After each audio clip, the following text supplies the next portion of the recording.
Continuing with the lecture series on December 2025 question paper solution. Question number 3A. A simply supported beam carrying UDL as shown in figure. Simply supported beam दिया है ABCD.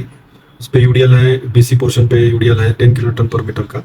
AB is of 1 meter span, BC is of 4 meter span, and CD is of 3 meter span. So loaded beam is shown given in the problem figure. Draw shear force and bending moment diagram. ये problem 8 marks के लिए आया था. तो simply supported beam width UDL का ये problem है.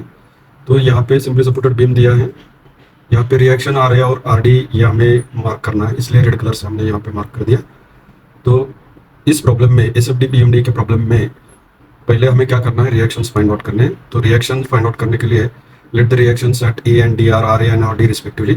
सो for finding out the reaction take moment of the forces और load about one of the end, either about A equal to 0 or about D equal to 0.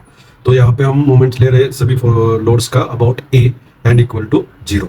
तो यहाँ पे अगर about A moment लेंगे तो यहाँ पे यूडीएल है, BC पोर्शन पे यूडीएल है 10 किलोमीटर पर मीटर का और स्पैन है 4 मीटर. तो इसका इक्विवेलेंट पॉइंट लोड होता है 10 into 4 that is 40 kilometre and it acts at the mid span of 4 meter that is 2 meter from B and 2 meter from C. तो इक्विवेलेंट पॉइंट लोड होता है 10 into 4 that is 40 kilometre and from point A it acts at a distance of 1 meter plus 2 meter that is 3 meter. So 40 into 3, this is a clockwise moment about point A, that's why it is positive. And now there is a reaction RD. This reaction produces anti-clockwise moment about point A. So minus RD into distance between A and D is 8 meter. So 40 into 3 is a clockwise moment and minus RD into 8. RD into 8 है anti-clockwise है इसलिए minus लिया and that equal to 0. So we get RD equal to 15 kilonewton, 15 kilonewton. तो RD reaction हमें मिल गया 15 kilometre. तो यहाँ पे तुरंत वो लिख देना है RD is equal to 15 kilometre. दूसरा इक्वेशन हमारे पास है RA plus RD is equal to total downward load. Total downward load कितना है 10 into 4 that is 40 kilometre downward है. तो 40 किलोमीटर डाउनवर्ड लोड है तो sum of the reactions will be equal to 40. This is another equation, second equation. तो RA plus RD is equal to 40. RD का value यहाँ पे पुट करेंगे, RA plus 15, RD is 15 is equal to 40. Therefore RA is equal to 25 kilometre. तो ये पहले reactions हमने find out कर लिए. RA is 25 kilometre and RD is 15 kilometre. तो ये रिएक्शंस हमने फाइंड आउट किए. यहाँ एसएफडी बीएमडी में ये लोड डायग्राम के नीचे एसएफडी आना चाहिए, इसके नीचे बीएमडी आना चाहिए. तो यहाँ पे ऐसे जगह छोड़ के ही बाकी कैलकुलेशंस आपको लिखने हैं. तो रिएक्शन मिलने के बाद अभी शियर फोर्स कैलकुलेशंस करने हैं हमें. शियर फोर्स कैलकुलेशन के लिए ये कन्वेंशन है हमारा शियर फोर्स का. Section suppose this is the section x. Section का अगर लेफ्ट साइड कंसिडर कर रहे हैं, लेफ्ट में अपवर्ड फोर्स है तो पॉजिटिव, डाउनवर्ड है तो नेगेटिव. अपवर्ड है तो लेफ्ट में सेक्शन के लेफ्ट साइड में अगर फोर्स अपवर्ड है तो पॉजिटिव, अदरवाइज इज नेगेटिव. समझो सेक्शन का हम राइट पार्ट कंसीडर कर रहे हैं. सेक्शन का लेफ्ट पार्ट कंसीडर करके जितना शियर फोर्स आता है उतना ही शियर फोर्स सेक्शन का राइट पार्ट कंसीडर करके आता है. इसलिए सेक्शन का लेफ्ट पार्ट कंसीडर कर रहे हैं या राइट पार्ट कंसीडर कर रहे हैं ये कोई मैटर नहीं करता है, आंसर हमारा सेम आता है. सिर्फ हमें कन्वीनियंस देखना है कि किस साइड में कैलकुलेशंस कम है वो साइड हमें कंसीडर करना है कैलकुलेशन के लिए. तो सेक्शन के लेफ्ट साइड में अगर अपवर्ड है तो positive, otherwise it is negative. Section का राइट पार्ट कंसीडर कर रहे हैं तो राइट में अगर डाउनवर्ड है तो positive, otherwise it is negative. तो ये कन्वेंशन हमें ध्यान में रखना है. पॉजिटिव शियर फोर्स का कन्वेंशन हमें ध्यान में रखना है. इसके अपोजिट नेगेटिव शियर फोर्स का कन्वेंशन हमें कंसीडर करना है. ये कन्वेंशन के ऊपर ही हमारे सब कैलकुलेशंस डिपेंडेंट है. यहाँ पे कोई फॉर्मूला नहीं है, कुछ नहीं है. कन्वेंशन हमें ठीक से अप्लाई करना है बस.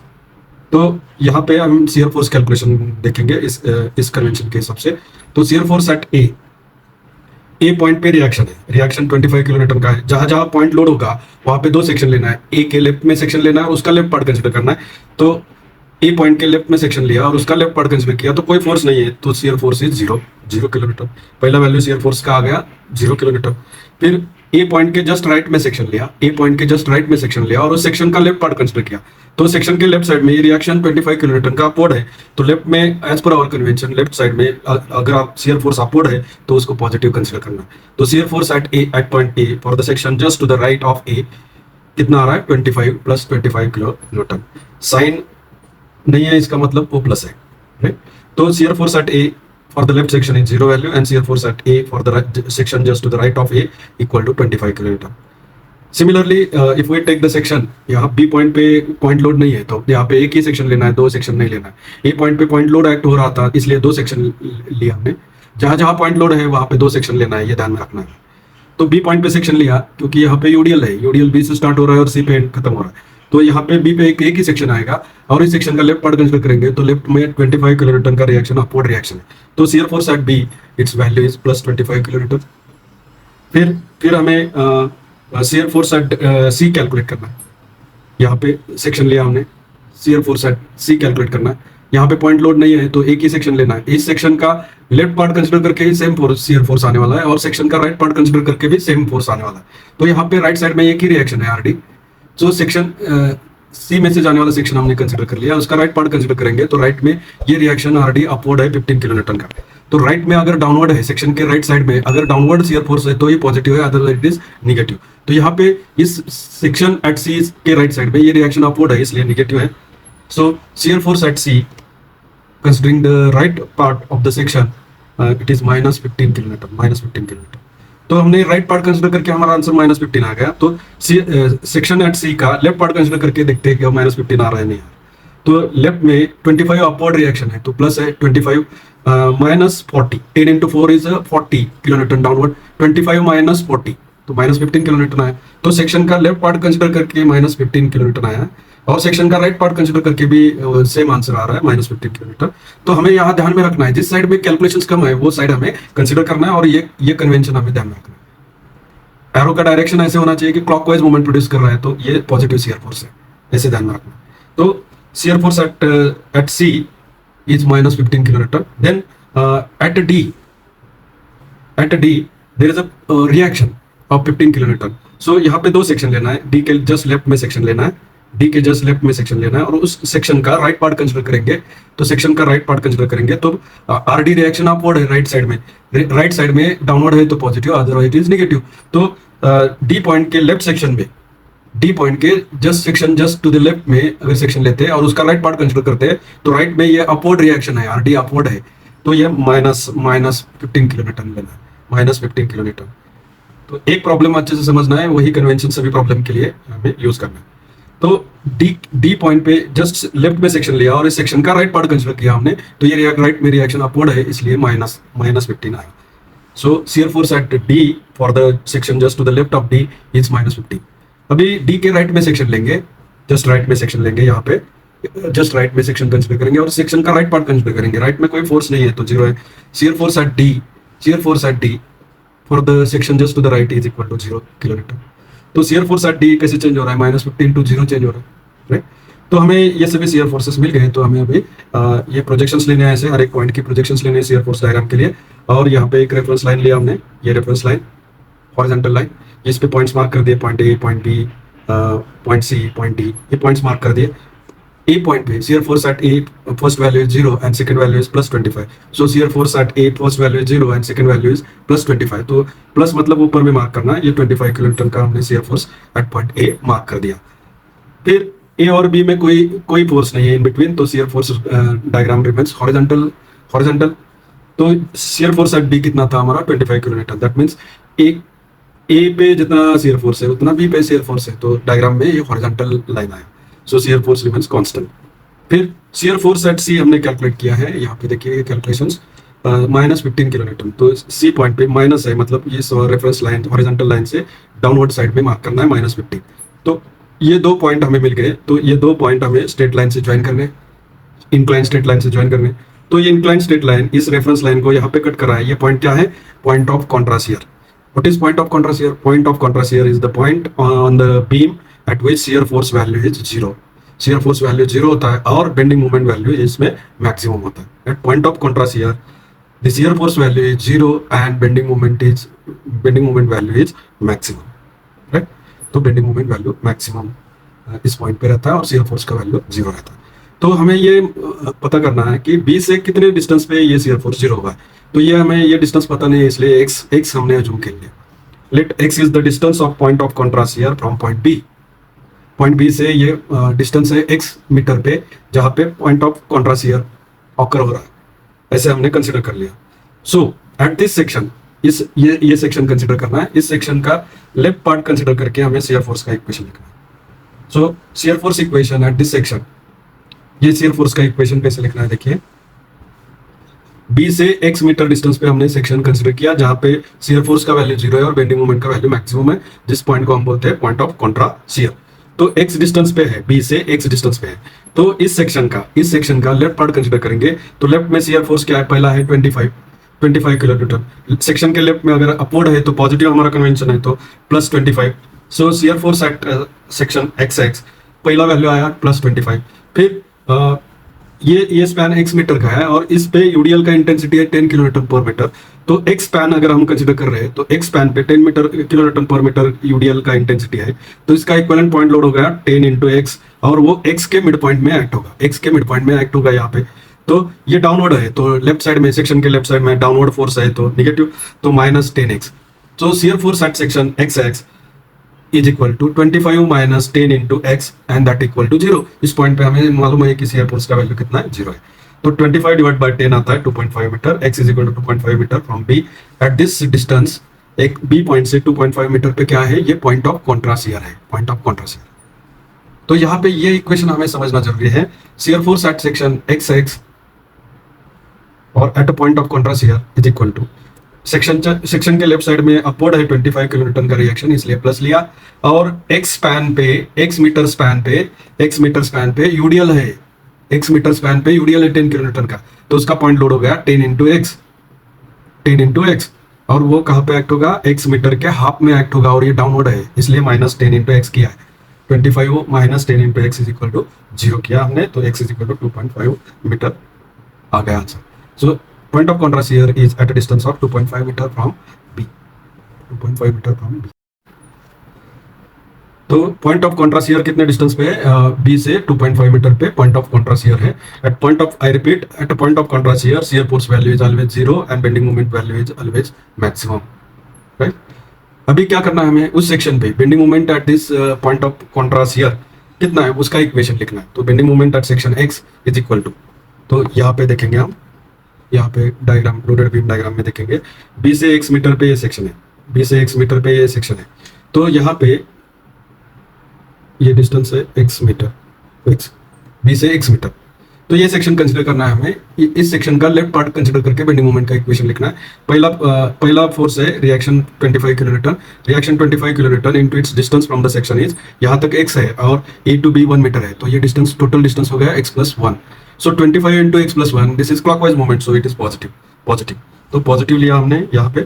Bending moment at the section x x is equal to 25 into x plus 1, ये क्लॉकवाइज है इसलिए पॉजिटिव आया। फिर दूसरा हमें लोड है, ये x मीटर का स्पैन है और b टू x मीटर इतने स्पैन पे यूडीएल है 10 किलो न्यूटन पर मीटर का, तो इसका इक्विवेलेंट पॉइंट लोड होता है 10 into x और ये x के मिड पॉइंट पे एक्ट होता है। तो ये 10 into x, ये डाउनवर्ड लोड है into its distance from the section x is x by 2. So minus 10 into x by 2. This is the moment of this force about the section xx. तो यहाँ पे ये अच्छे से समझना है हमें। minus 10 into x is the equivalent point load for this UDL of 10 kN per meter over a span of x meter. तो इसका UDL का equivalent point load इतना होता है 10 into x into कितने डिस्टेंस पे एक्ट हो रहा है, x by 2 के इतने डिस्टेंस पे एक्ट हो रहा है सेक्शन से, इसलिए मल्टीप्लाइड बाय x by 2। और ये माइनस क्यों है, एंटी क्लॉकवाइज मूवमेंट प्रोड्यूस कर रहा है about section X X, it produces anti clockwise movement, that's why minus sign. तो ये समझना है, बहुत सारे स्टूडेंट्स ये छोड़ देते हैं कि ये हमारे बस में नहीं आएगा, हम नहीं कर सकेंगे, तो वो ठीक से समझना है, ठीक है। तो bending moment at section X x equation आया 25 into x plus 1 minus 10 into x by 2, ये बेंडिंग मोमेंट का इक्वेशन आ गया। तो x का वैल्यू हमने फाइंड आउट किया था, x का वैल्यू 2.5 मीटर अभी हमें इस इक्वेशन में पुट करना है, और बेंडिंग मोमेंट का वैल्यू फाइंड आउट करना है। 25 into X is 2.5 plus 1 minus 10 into 2.5 divided by 2। तो ये बेंडिंग मोमेंट का वैल्यू आ गया हमारा, मैक्सिमम बेंडिंग मोमेंट का वैल्यू आ गया 56.25 किलो न्यूटन इंटू मीटर। तो मैक्सिमम बेंडिंग मोमेंट का वैल्यू हमने फाइंड आउट कर लिया। At point of contrast here, shear force value is always 0 and bending moment value is maximum, और maximum value हमने calculate कर लिया 56.25 किलो न्यूटन मीटर। अभी हमें बेंडिंग मोमेंट के कैलकुलेशंस करने हैं। बेंडिंग मोमेंट के लिए कन्वेंशन क्या है, सेक्शन अगर एक्स एक्स सेक्शन है हमारा, सेक्शन के लेफ्ट साइड में अगर क्लॉकवाइज मूवमेंट है तो positive, otherwise it is negative. अगर सेक्शन का राइट पार्ट कंसीडर कर रहे हैं तो अगर एंटी क्लॉकवाइज है तो positive, otherwise it is negative. तो ये पॉजिटिव बेंडिंग मोमेंट मतलब sagging bending moment, beam bends in a concave shape. तो ये पॉजिटिव बेंडिंग मोमेंट का कन्वेंशन हमें ध्यान में रखना है। जैसे पॉजिटिव शियर फोर्स का हमने कन्वेंशन ध्यान में रखा, वैसे ही ये कन्वेंशन एग्जाम में भी ऐसे ड्रॉ करना है बाजू में, ताकि गलती ना हो कैलकुलेशन में।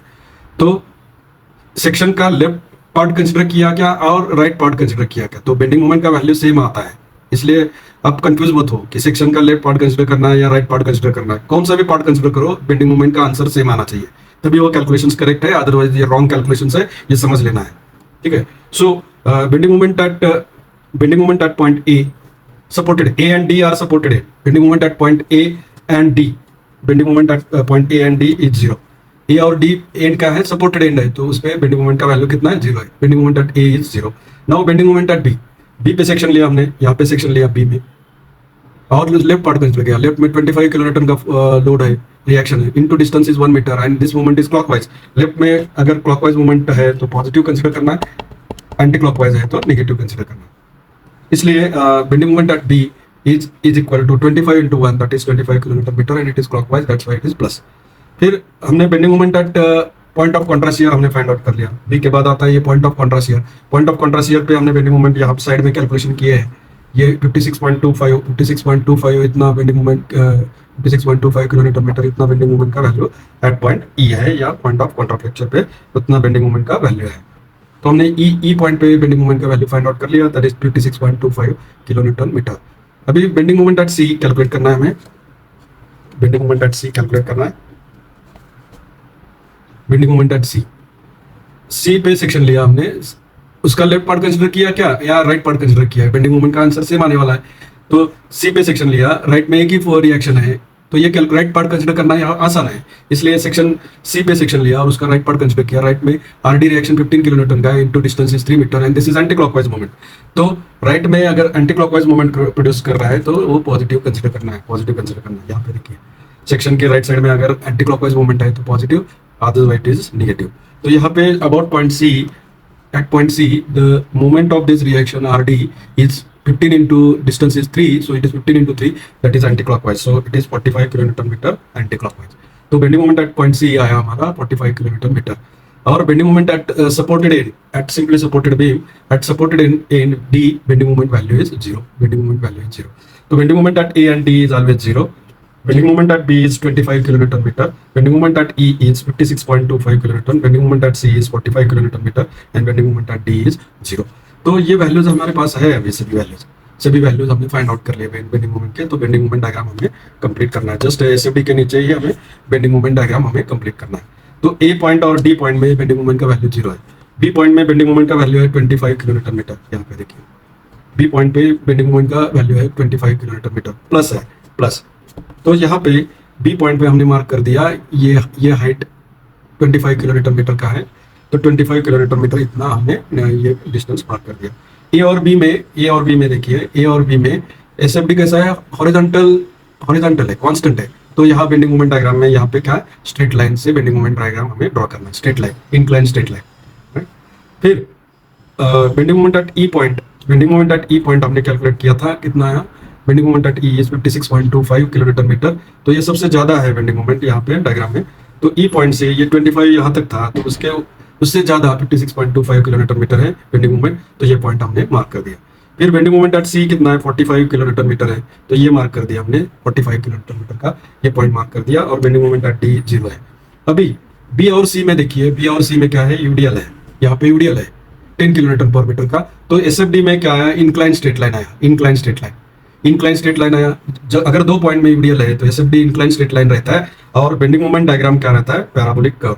तो B to C ये 3 पॉइंट जो है पैराबोलिक कर्व से हमें ज्वाइन करने हैं। यहाँ पे मैंने लिखा भी है पैराबोलिक, मतलब ये कर्व है B to C, BEC, ये कर्व कैसा है, पैराबोलिक निकालना है, पैराबोलिक कर्व निकालना है, राइट। क्योंकि B और C में यूडीएल है तो SFD इंक्लाइन स्ट्रेट लाइन रहता है, SFD इंक्लाइन स्ट्रेट लाइन रहता है, और bending moment diagram parabolic curve से ज्वाइन करना है। ये 3 पॉइंट्स पैराबोलिक कर्व से हमने ज्वाइन कर दी। अभी C और D में देखेंगे तो शियर फोर्स कांस्टेंट है। लोडेड बीम डायग्राम में देखेंगे तो C और D में कोई फोर्स नहीं है इन बिटवीन, तो शियर फोर्स डायग्राम क्या है, कांस्टेंट है, हॉरिजॉन्टल। तो बेंडिंग मोमेंट डायग्राम में C और D में स्ट्रेट लाइन से ज्वाइन करना है, इंक्लाइन स्ट्रेट लाइन से ज्वाइन करना है, तो इंक्लाइन स्ट्रेट लाइन। तो ये हो गया हमारा हैचिंग लाइंस हमें ड्रॉ करने हैं, और ये पॉजिटिव लूप है बेंडिंग मोमेंट का, तो सैगिंग बेंडिंग मोमेंट है। इस तरह से ये प्रॉब्लम हमें आर्ट वर्क के लिए ये प्रॉब्लम आया है एग्जाम में, इस तरह से ये प्रॉब्लम हमें सॉल्व करना है। और लोडेड बीम डायग्राम SFD और BMD एक के नीचे एक ऐसे 3 डायग्राम आने चाहिए, और बाकी कैलकुलेशन साइड में कर सकते हैं। इस तरह से ही आपको ये एग्जाम में प्रॉब्लम सॉल्व करना है। So thank you very much, see you in the next lecture on question 3B।